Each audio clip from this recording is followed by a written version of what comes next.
આવી ચટણી કરી તીખી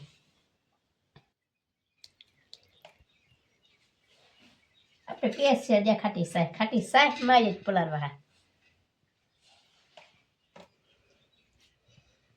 ખાટી સાય વગર ઢોકળું થાય જ નહીં એલામાં જો આજે આપણે ઢોકળા બનાવી છે બનાવવા તો હાંગી પણ હાથો નાખવું પડે ને હાથો નાખવો પડે હાંગી બસ થાય ચાર ઢોકળા નાથવા આવી ગયું જાવું કરવું પડે હું તો સહેજ જાડો જ રાખું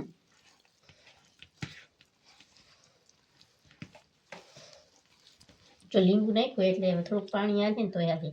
ખાટી સાહી મુલક નાખી જાય પહેરીથી પોરી આખી નાખી દીધી અને પાણી લીંબુ વાળું જ છે જ્યારે લીંબુ સોયતામાં નાખવા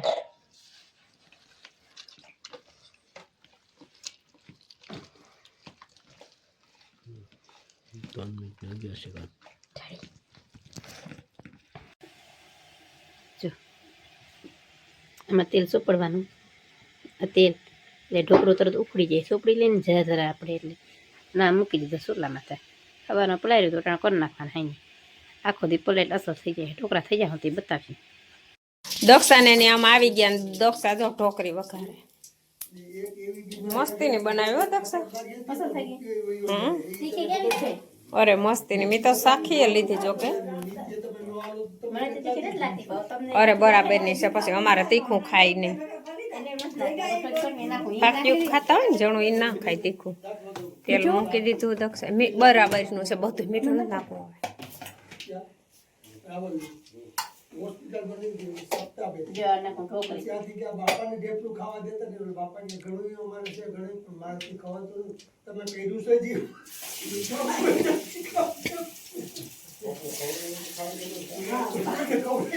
લીમડો હવે હજી હાલે હાલો ચટણી ઢોકરી ખાવા બે જાતની ચટણી છે તીખી ને મોરી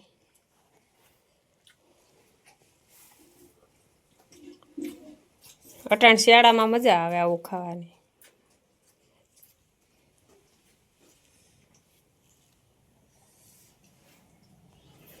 આ વૈસલા બેઠા ને અદ્દા છે બ્રાહ્મણ અહીંયા જ રે વાડીમાં અમારી બાજુની ખાટી સાહી પલાળવા બેસે આટલી બધી સાહી નાખી જાડી ખાટી સાહી બધી નાખી દીધી પાણી શું કરી નાખ્યું